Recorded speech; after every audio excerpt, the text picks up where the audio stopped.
اهلا بيكم في فيديو جديد على قناة علم عمر. وانا كنت بدور على حاجة في المكتبة وبرتبها وكده، فاكتشفت كنز. انا بقى عايز اوريكم الكنز دوت.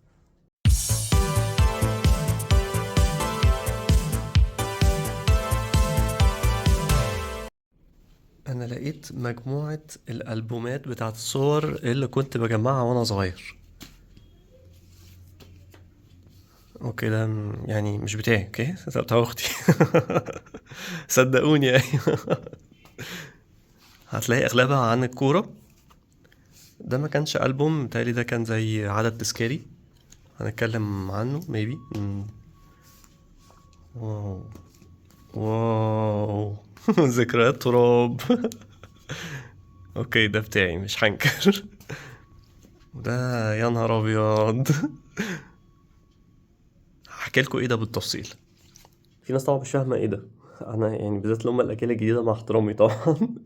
باختصار، احدى الهوايات اللي احنا كنا بنعملها واحنا صغيرين، الكلام ده في فتره تسعينات، ممكن في ناس كمان قبليه تمانينات وسبعينات.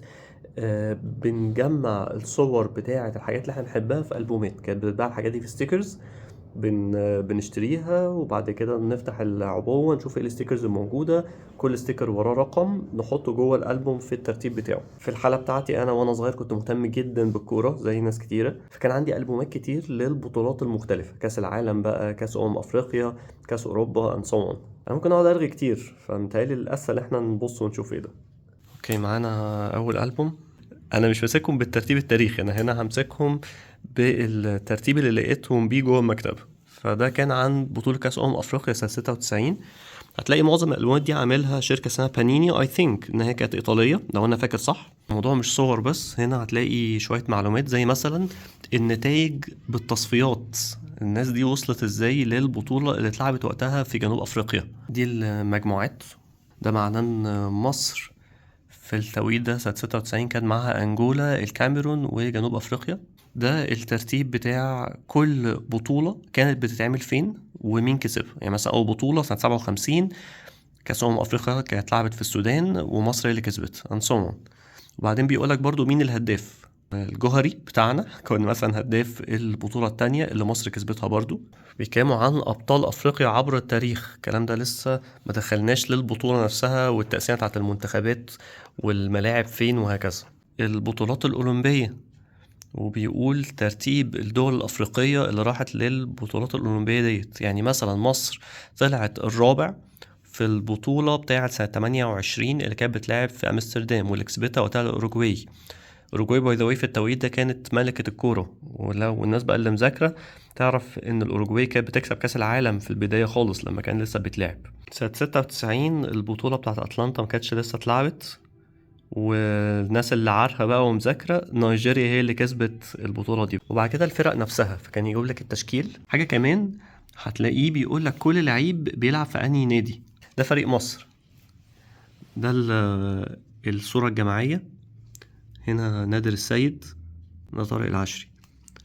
اوكي، وده هاني رمزي، سمير كمونة، أحمد الكاس، ووليد صلاح الدين أعتقد، هادي خشبة، سمير كمونة، إبراهيم حسن، هادي خشبة، حمزة الجمل كان بيلعب في الإسماعيلي، طارق فهيم، عبد الله الصاوي، حسام حسن، وأحمد الكاس. كان في ناس تانية بس أنا مش معايا الصور بتاعتهم. ياسر رضوان، سامي الشيشيني، ياسر ريان. واو، إبراهيم المصري. أنا بفتكر حاجات دلوقتي يعني.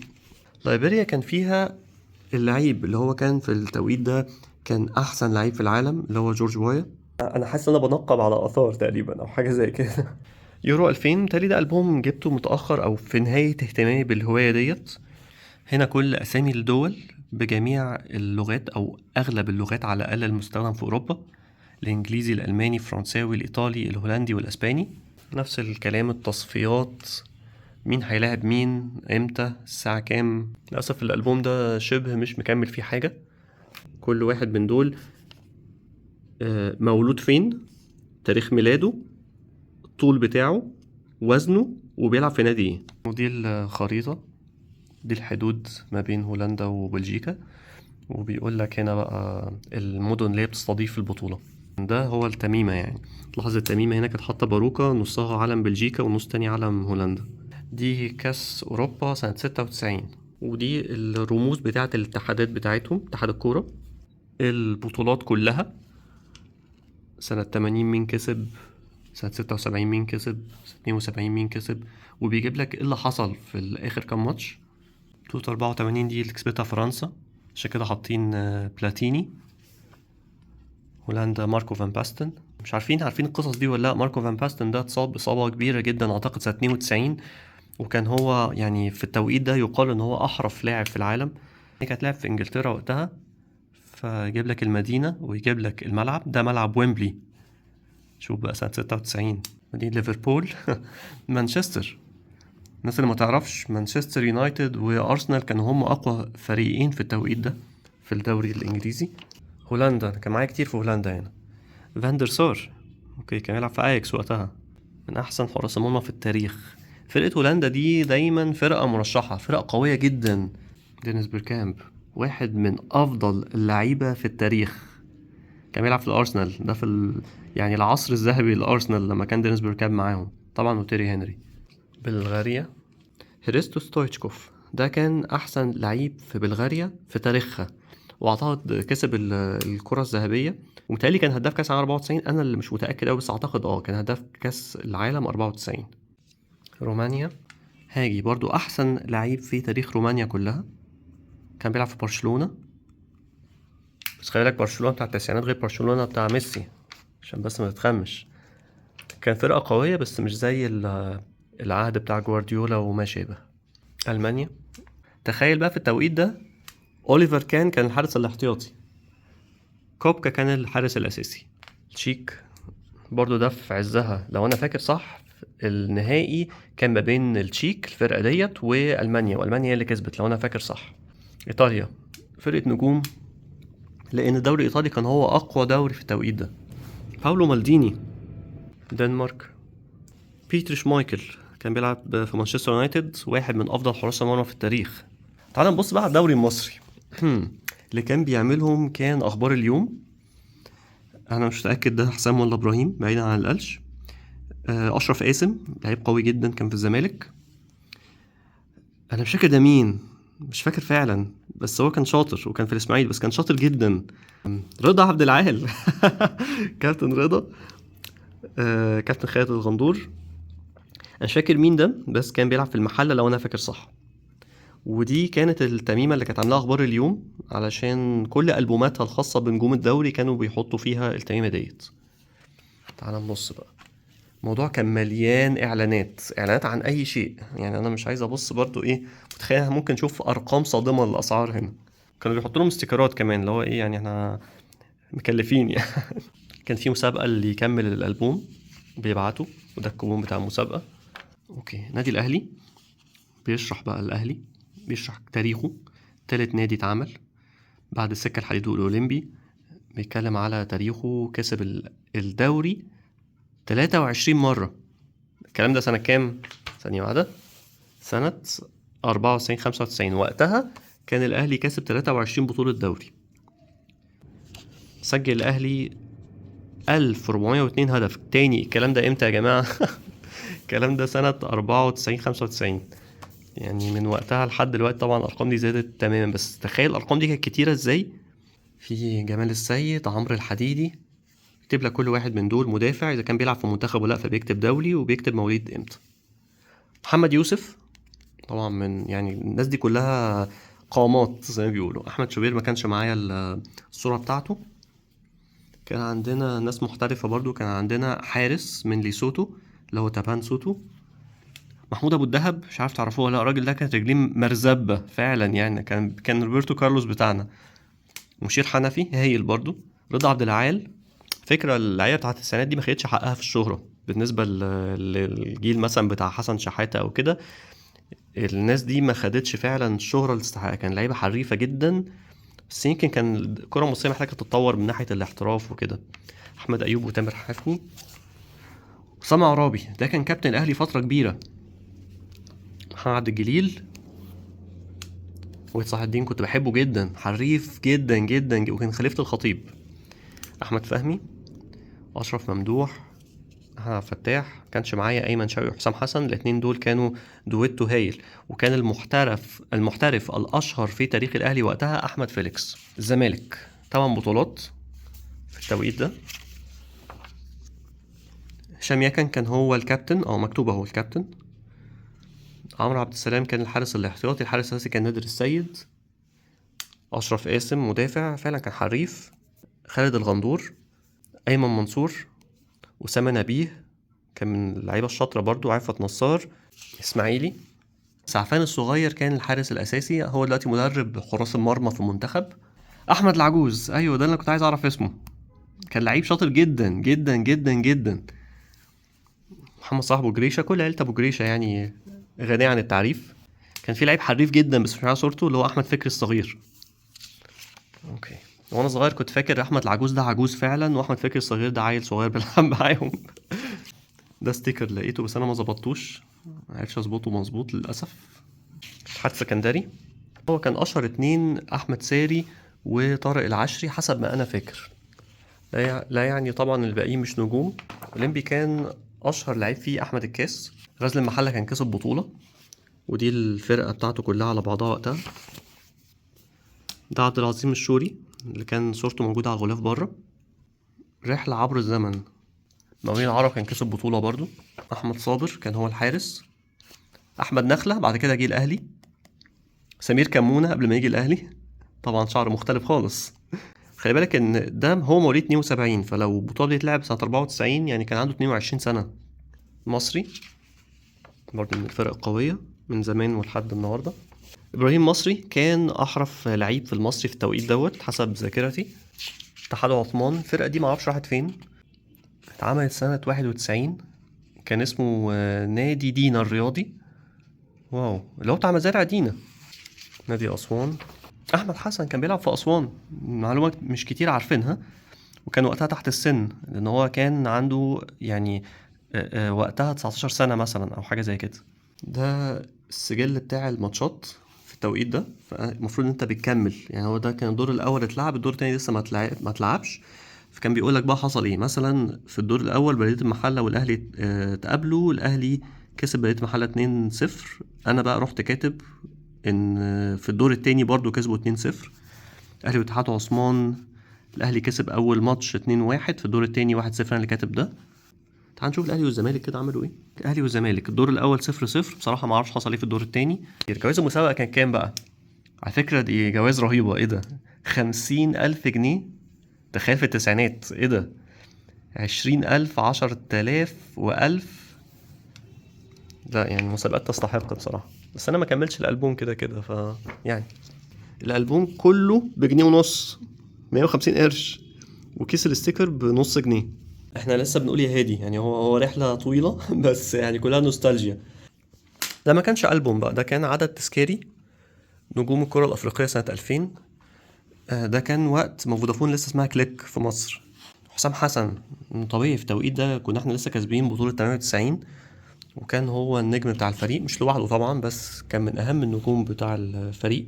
في التوقيت ده حسام حسن كان بيتهاجم وهاجمه الجوهري ان هو خده يعني معاه، بس هو رد عليهم في الملعب. كانوا اللي هو كسب لنيجيريا وقتها الأولمبياد بتاع سنة 96. الراجل ده كان ممكن يعمل أكتر من كده في الملاعب، بس للأسف جات له مشكلة في قلبه. لعب في نيجيريا الأول، ثم أياكس، بعد كده إنتر ميلان، ثم الأرسنال. مصطفى حاجي كان لعيب حريف. حازم إمام مش عارف كان لسه احترف ولا لأ، هبص كده. الزمالك، وبعد كده راح اودينيزي الايطالي، وبعد كده راح هولندا، بعد كده رجع تاني يكمل في الزمالك. سونج ده ليه قصة مع مصر طبعا. الكرة اللي احنا خدناها منه فجبنا الهدف اللي كسبنا كاس 2008. بعد كده هو درب المنتخب الكاميروني. هاني رمزي كان من المحترفين القليلين اللي عندنا، كان بيلعب في الاهلي، كده راح سويسرا، بعد كده فيردر بريمن في المانيا، بعد كده كايزر سلاوترن في المانيا، معرفش راح فين بعد كده. برضو نجوم الدوري سنة 95-96. اللي جايين بعدهم تاريخ كاس العالم، تاريخه واو. ومتهيألي في كاس عالم 94 عدينا عليه. ايوه. تعالى نبص دول، بس الاول نشوف ده بسرعه. وليه صلاح الدين كان عنده 24 سنه وقتها.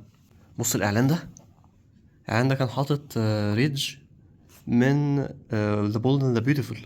انا متخيل ان الاجيال الجديده اللي بيتفرجوا على الفيديو ده مش فاهمين انا بتكلم عن ايه، لكن الجيل بتاعي فاهم مين ده يا جدعان. فريق جمهورية شبين، لعيب اسمه محمد حسن رامبو. فطبعا يعني اي حد من جيلي كان بيبقى متخيل رامبو اكيد بينزل لهم بالرشاش. بعدين بقى بص الجرافيك، الراجل ده يعني ما فيش كوره، بس هو حطوا له كوره بالجرافيك وايه والمفروض ان هو بينططها يعني. الالبوم ده بقى مهم جدا، مهم جدا ليه؟ لانه علمني كتير. الالبوم ده كان عن تاريخ كاس العالم من بدايته لحد سنة 90 مرورا بتصفيات 94. فجايب لك بقى اللعيبة الجامدين جدا جدا. بيليه طبعا، بيكن باور، باساريلا اعتقد، ده باولو روسي متهيألي، مارادونا، ولوثر ماتيوس. وهم دول الناس اللي كسبت كاس العالم في النسخ بتاعتهم، يعني 70 74 78 82 86 90. ودي كانت كل الدول اللي كسبت كاس العالم في التوقيت ده: أرجنتين، إيطاليا، أوروجواي، إنجلترا، برازيل، ألمانيا. ودي كورة عادي. ناس كتير مش عارفة الكاس ده الكاس العالم الأولاني بتاع جون ريمي. بعد ما البرازيل كسبته 3 مرات خدت الكاس ليها، ما خلاص بقى مش هترجعه، وعملوا كاس تاني. جايب لك بقى كاس ايه اللي حصل فيها. فدي اول كاس خالص سنة 30 كانت لعب في الاوروجواي، واللي كسبتها برضو الاوروجواي، وده كان الشعار بتاع البطولة. هنا بقى حاطط لك اللي حصل في المجموعات. بس تعالى بقى في بطولة 34 كانت لعب في ايطاليا، مين بقى كان بيلعب في الدور الاول؟ مصر، ولعبت المجر وخسرنا 4-2 للأسف. بس دي كانت أول مشاركة لمصر في البطولة ديت سنة 50. اللي كسب البطولة دي كانت أوروجواي، بس هي كانت لعب أصلا في البرازيل. نهائي أوروجواي كسبت البرازيل 2-1. ألمانيا غربية، إن هو كان وقتها لسه متقسمين غربية وشرقية. ولو هتلاحظ هنا حاجة، هتلاحظ إن ما بين 38 و50 ما كانش فيه كؤوس عالم. ليه؟ لأن في التوقيت ده كان الحرب العالمية التانية كانت على أشدها، ما كانش فيه قدرة إن الدول تسافر لبعض أصلا، أو يبقى فيه دولة فايقة إنها تعمل كأس عالم. سنة 58 دي اتعملت في السويد واللي كسبتها البرازيل. ثم 62 برازيل كسبت تاني، كانت بتلعب في تشيلي. 66 اللي كسبتها انجلترا. سنة 70 كانت في المكسيك كسبتها البرازيل. ألمانيا غربية كسبت سنة 74 وسنة 90. أرجنتين كسبت سنة 78 وسنة 86. دي اتعملت في أسبانيا سنة 82. أحرف فرقة لعبت في تاريخ كأس العالم من وجهة نظري ومن وجهة نظر ناس كتيرة جدا، فرقة البرازيل سنة 82، اللي للأسف ما كسبتش، اللي كسبتها كانت إيطاليا. دي فرقة البرازيل سنة 70. بيليه أهو. تحس الناس في الفترة دي كلهم تحسهم مش عارف، تحسهم أكبر من سنهم يعني. فيليكس ده مفترض إن هو في التوقيت ده عنده 33 سنة الصورة ديت يعني. أنا مش عارف، يا إما الصورة دي متاخدة في وقت تاني، يا إما في حاجة غلط. ده مش شكل واحد عنده 33 سنة. ودي فرقة ككل على بعضها. ده رود كرول، مش كتير هيعرفوه بس هو مدرب مشهور. كرويف من أحرف اللعيبة في التاريخ فعليا، الناس دي لازم تدور على الهايلايتس بتاعته. الراجل ده كنت بفتكره مارادونا، بس هو يعني شبهه بس مش هو، لأ. ودي الفرقة على بعض، تحسها طالعة من مسلسل سكوبور مثلا. رود كرول تاني اهو. مصريين تسعينات هيبقوا عارفين مين رود كرول. ده باولو روسي كان هداف البطولة. هانز مولر ده كان خطير. لوثر ماتيوس برضو، وليتبارسكي نفس الكلام. انا ما كنتش عايش سنه 82 وسنه 70 قبل بس تفتكر ان انا ancient يعني، او ان انا عتيق. لكن انا دورت بقى شفت الهايلايتس من وانا صغير على القنوات، وبعد كده لما كبرت بقى فيها نت ابتديت ادور اكتر، وكنت عارف النتائج بقى من الالبومات ديت وانا صغير. سنه 90 المانيا رجع تاني النهائي، بس المره دي كسبت. رودي فولر ده خطير خطير خطير خطير. كلينسمان. كان في دايما صراع يقال يعني بين لوثر ماتيوس وبين كلينسمان، وهما لعبوا ضد أرجنتين وكسبوها. كانيجيا كان من أشطر اللعيبة. مارادونا طبعا. عايز أبقى أبص على الحاجات دي مع نفسي. أوكي ما علينا. أوبا. ده ألبوم بقى يعني ده ذكرياتي فعلا. يعني الألبوم ده جه في توقيت اللي هو أنا بقيت، أنا ده الوقت اللي أنا بحب فيه كورة، ده الوقت اللي ابتديت فيه أحب الكورة. فكنت مهتم جدا أجمع أكبر قدر ممكن من الستيكرز، هتلاقي أغلبه موجود يعني، لو ناقصه حاجة هيبقى قليل جدا. دي المدن اللي اتلعبت فيها البطولة، كانت في أمريكا، ودي الاستادات. وهنا كنت بكتب بقى الترتيب، كل ماتش من الماتشات ما كانش لسه اتلعبت، فانا بكتب بقى ايه اللي حصل. اوكي بصوا بقى عشان تعرفوا، ده مش خطي انما ده خطي. انا عارف خطي، خطي وحش جدا. فواضح ان في حد، بابا او ماما يعني كتر خيرهم، حاولوا يكتبوا لي، وبعدين قلت لهم لا انا اللي هكتب. فمش عارف اكتب، مش عارف اكتب، ما علينا. لا ومثقف بقى كاتب اسبانيا باسمها الاسباني، بس مشخبط هنا، ما علينا. دي فرقة امريكا، كل الفرقة عندي، ولكن انا كنت مهتم اجمع كل الستيكرز. كولومبيا، فالديراما كان من اللعيبة المشهورة. في لعيب من دول اتقتل بسبب جون جابه في نفسه، يعني هناك في كولومبيا كانوا متراهنين على الماتش، ولما هو جاب جون في نفسه قتلوه للأسف يعني، الله يرحمه. رومانيا، جورج هاجي. كل المنتخبات اللي في البطولة دي كلها كان فيها سوبر ستارز، مفيش منتخب من غير سوبر ستار. كنت عمال اكتب برضو رومانيا عملت ايه مع كولومبيا 3-1، مع سويسرا، سويسرا هي اللي كسبت رومانيا، وامريكا رومانيا كسبت امريكا 1-0. وكان بيعجبني الشعار نفسه عشان اللون الفضي بقى، وانا صغير واو ايه ده، كنز. دي فرقة بتاعت البرازيل، تافاريل من احسن حراس المرمى في تاريخ البرازيل بصراحة. جورجينو كافو طبعا، يا نهار ابيض، كان لسه بيلعب في ساو باولو، كانش الصراحة الدوري الايطالي. ريكاردو روشا، ريكاردو جوميز، ماركو سانتوس. برانكو جاب جون عالمي، ما كانش لسه فيه روبرتو كارلوس، بس كان في برانكو بقى هو اللي بيلعب ضربات الحرة. دونجا. فيما بعد بقى هو كمان المدرب بتاع المنتخب. روماريو، الراجل ده مش واخد حقه يا جدعان تاريخيا يعني. رونالدو طبعا الظاهرة عندهم، لكن روماريو لا، روماريو يا جماعة لازم تشوفوه، لازم تشوفوا. كان بيلعب ده، ده من غير ما يتدرب كان بيخش يجيب اجوان ما شاء الله عليه يعني. كان عامل دويتو مع بيبيتو اللي هو ده، كان هما الاتنين هما اللي جابوا الكاس للبرازيل يعتبر. واو، فرقة سوبر، فرقة سوبر. كسبت روسيا 2-0، الكاميرون 3-0، وتعادلت مع السويد 1-1. روسيا طلعت من الدور الأول، بس صدق أو لا تصدق، واحد من الفرقة دي كسب هداف البطولة. ليه؟ علشان الماتش اللي مع الكاميرون اللي كسبوه 6-1، فكسب هداف البطولة هو وستويتشكوف من بلغاريا. متهيألي هو دوت أوليك سالينكو، هو دوت. فرقة الكاميرون كان أشهر لعيب في التوقيت ده هو روجير ميلا، مش عارف روجير ولا روجيه، بس كان لعيب حريف جدا، وهو اللي وصل الكاميرون لدور الثمانية في كاس العالم 90. بس للأسف عصلجوا في الكاس دوت. السويد فرقة عالمية، خدت المركز الثالث في البطولة ديت. توماس رافيلي رائع، بص الفرقة دي كانت مليانة نجوم. توماس برولين طبعا، الواد ده هنريك لارسون. فرقة ألمانيا ما كانتش قد التوقعات المرة دي، بس برضو عملت شغل مش وحش. نيجيريا، رشيدي ياكيني. ايمانويل ده كان بيلعب في الزمالك عندنا.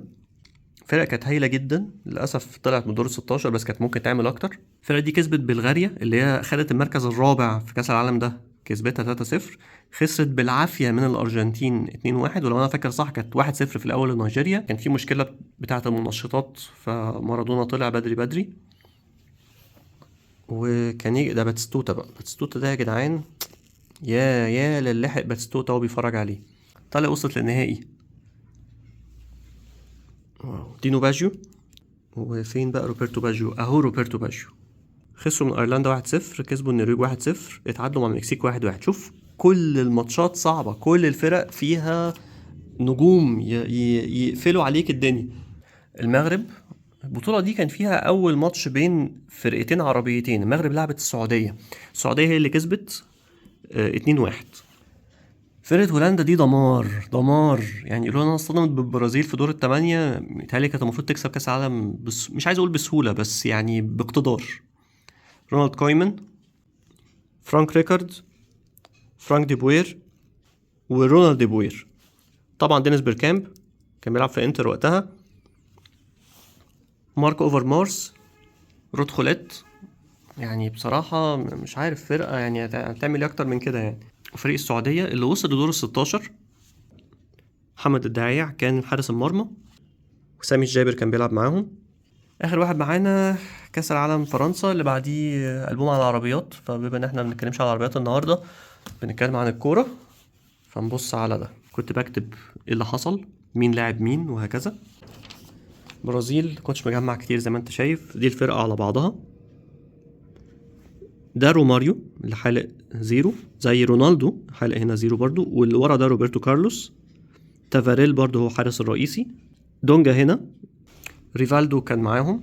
اليساندرو كوستا كورتا كان بيلعب في ميلان. اليساندرو نيستا كان بيلعب في لاتسيو. اليساندرو ديل بييرو في اليوفنتوس. فابيان بارتيز، شوف شكله مختلف خالص كان بيلعب في موناكو. دي الفرقة على بعضها. بارتيز اهو. زين الدين زيدان اهو. شوف انا قعدت ادور شوية عشان ايه، كان قصة مختلفة طبعا. ديفيد تريزيجيه اللي احنا مسمين تريزيجيه بتاعنا المصري دلوقتي على اسمه، متهيألي كده على الأقل.